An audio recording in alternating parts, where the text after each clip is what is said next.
मैं नहायत अदब नाल दावत कलाम देवांगा जनाब समीम सूफी साहब होरां नूं। उन्हां दा मुकाम तां नहीं, लेकिन उन्हां नूं जरूरी जाना पैना है, जल्दी जाना है उन्होंने। ते जनाब समीम सूफी साहब। महबूबा इजाजत। धरती मां दे हवाले नाल चंद शेर कि साडी धरती रंग रंगीलड़ी इहदी मावां वर्गी कुख। साडी धरती रंग रंगीलड़ी इहदी मावां वर्गी कुख, ए इंसा वांगर पालदी साडे वेख ना सके दुख। और ये धरती उच्ची अंबरों ते जंतों किते अगां, साडा बच्चा बच्चा आखदा इनू दिल तो धरती मां। मेरा मत्था डम असमान ने जद सिटिया सिर दे पार।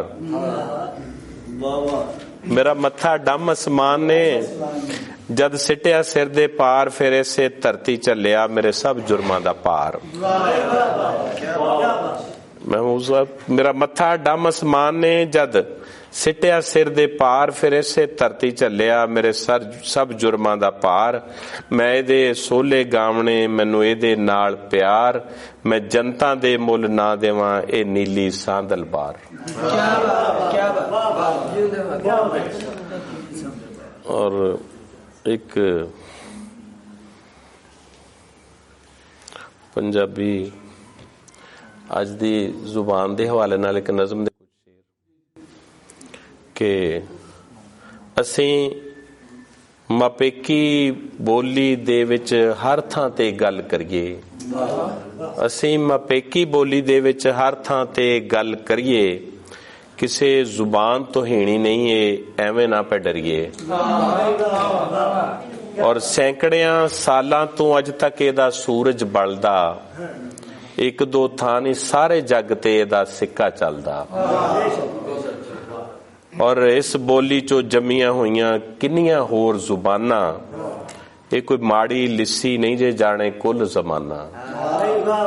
ते इस बोली नू दरवेशां ने अपने सीने लाया, ਇਹਦੇ ਵਿੱਚ ਸਭ ਲਿਖ ਪੜ ਕੀਤੀ ਇਹਦਾ ਝੰਡਾ ਚਾਇਆ।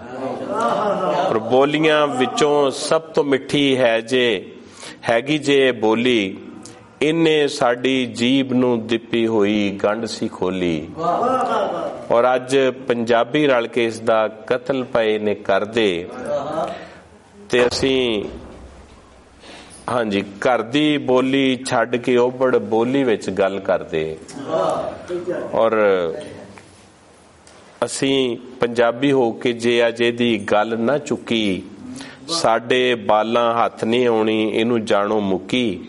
ਆਪਣੇ ਬਾਲਾਂ ਨਾਲ ਪੰਜਾਬੀ ਬੋਲੋ ਅਤੇ ਬੁਲਾਓ, ਮਾਂ ਬੋਲੀ ਵਿੱਚ ਗੱਲ ਕਥ ਕਰਕੇ ਆਪਣਾ ਮਾਣ ਵਧਾਓ। ਔਰ ਇੱਕ गजल दे दो शेर इशारा के मकर चाननी रात मुहब्बत वर्दी सी। मकर मकर मकर चाननी रात मुहब्बत वर्दी सी, लो बारी दी चीज चों गल्लां करदी सी। मकर चाननी रात मुहब्बत वर्दी सी, लो बारी दी चीज चों गल्लां करदी सी। दो परछावें चार अखियां ते पिछली रात।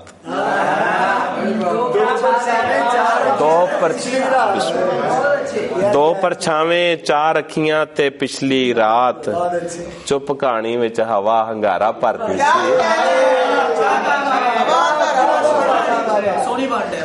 मकर चाननी रात मुहब्बत वर्दी सी, लो बारी दी चीज चों गल्लां करदी सी। दो परछावें चार अखियां ते पिछली रात, चुप कहानी विच हवा हंगारा भरदी सी।